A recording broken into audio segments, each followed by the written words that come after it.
बच्चों, क्या तुम्हें पता है कि जब धनतेरस आता है तो हर घर क्यों जगमगाने लगता है? हर कोई सोना चांदी क्यों खरीदता है और क्यों हम दीपक जलाते हैं?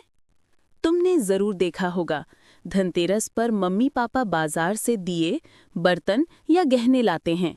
दादी माँ पूजा की थाली सजाती हैं, घर के आंगन में दीपक रखे जाते हैं और बच्चे तो पटाखे, मिठाई और रोशनी देखकर झूम उठते हैं। लेकिन ये सब सिर्फ मजे के लिए नहीं है। धनतेरस के पीछे एक बहुत ही पुरानी और रोचक कहानी है। एक ऐसी कहानी जिसमें साहस है, बुद्धिमानी है और प्यार की शक्ति है। तो चलो, मैं तुम्हें ले चलूं उस समय में। बहुत समय पहले एक बड़ा राज्य था। वहां के राजा का नाम था हिमा। राजा हिमा की उम्र सिर्फ 16 साल थी, लेकिन वो बहुत समझदार और दयालु था। उसका महल सफेद संगमरमर से बना था, जिसके चारों ओर सुंदर बागीचे थे। हर कोने में फूल खिले रहते, गुलाब, कमल और चमेली। पक्षी गाते, नदियां कलकल बहती और प्रजा सुखी रहती।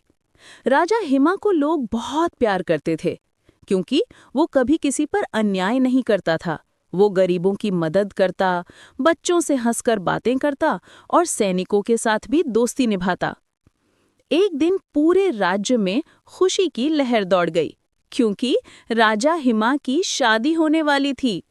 बाजार सज गए, महल में रंगोली बनी, ढोल नगारे बजने लगे। चारों तरफ खुशियों की गूंज थी। लेकिन तभी एक दिन महल में कुछ ज्योतिषी आए। वो राजकुमार का भविष्य देखने आए थे। सब लोग उत्साहित थे कि वो कोई शुभ समाचार सुनाएंगे। पर ज्योतिषियों ने जैसे ही राजा की कुंडली देखी, उनके चेहरे उतर गए। उन्होंने धीरे से कहा, राजन, आपकी शादी के चौथे ही दिन आपकी मृत्यु हो जाएगी, और आपकी मृत्यु सांप के डसने से होगी। पूरा महल सन्न रह गया। खुशियां आंसुओं में बदल गईं। सेनापति, मंत्री सब चिंतित हो गए। राजा हिमा की मां रोने लगी, लेकिन राजा हिमा शांत खड़ा रहा। उसने कहा, मृत्यु से डरकर जीना ही क्या जीना है। अगर भाग्य में यही लिखा है तो मैं घबराऊंगा नहीं। सब लोग हैरान थे कि इतना छोटा राजा इतना साहसी कैसे हो सकता है। शादी धूमधाम से हुई। राजा हिमा की रानी बहुत बुद्धिमान और साहसी थी। जब उसने भविष्यवाणी सुनी तो उसने ठान लिया, मैं अपने पति को बचाऊंगी, मैं किसी भी हाल में मौत को जीतूंगी। चौथा दिन आया। रानी ने पूरे महल को साफ कराया। उसने सोने चांदी के गहनों का एक बड़ा ढेर दरवाजे पर रखा। हर जगह दिए जलाए, छोटे बड़े रंग बिरंगे। दियों की रोशनी से पूरा महल चमचमा उठा। रानी खुद दरवाजे पर बैठी और मीठे गीत गाने लगी। उसकी आवाज इतनी मधुर थी कि हर कोई सुनकर मंत्रमुग्ध हो गया। वो कहती, दीप जले उजियारा, टूटे सारा अंधियारा, जीवन की हर सांस में खुशियों का हो नजारा। रात गहरी हो चली थी। आसमान में हल्की हल्की ठंडी हवा चल रही थी। चारों ओर सन्नाटा था। तभी एक भयावह दृश्य हुआ। यमराज ने सांप का रूप लिया और राजा हिमा की ओर बढ़ा। उसके फंड पर जहर चमक रहा था। वो जैसे ही दरवाजे के पास पहुंचा, उसकी आंखों में गहनों की चमक और दीपों की रोशनी पड़ गई। इतनी तेज रोशनी थी कि सांप की आंखें चौंधिया गईं। वो आगे बढ़ ही नहीं पाया।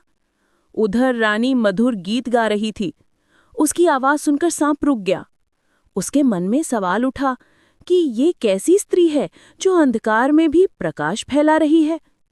सांप देर तक वहीं बैठा रहा और फिर थक कर सुबह होते होते चला गया। राजा हिमा की जान बच गई। सुबह महल में खुशी की लहर दौड़ गई। सबने देखा कि राजा हिमा सुरक्षित है। प्रजा ने ढोल बजाए, नाच गाना किया। महल दीपों की रोशनी से जगमगा उठा। राजा ने कहा, ये सब मेरी रानी की बुद्धिमानी और साहस की वजह से हुआ। आज से ये दिन हमेशा रोशनी और खुशियों का दिन कहलाएगा। तभी से इस दिन को धनतेरस कहा जाने लगा। लोग इस दिन दीप जलाने लगे ताकि अंधकार दूर हो, सोना चांदी खरीदने लगे ताकि समृद्धि आए। बच्चों, इस कहानी से हमें ये सीख मिलती है, साहस और बुद्धिमानी से हर मुश्किल का हल निकल सकता है। दीपक की रोशनी सिर्फ घर ही नहीं, मन को भी उजाला देती है। जब तक हम डर से नहीं हारते, कोई मुश्किल हमें हरा नहीं सकती। प्यार और सच्ची नियत सबसे बड़ी शक्ति है। और इसी वजह से हर साल कार्तिक महीने की त्रयोदशी को हम धनतेरस मनाते हैं।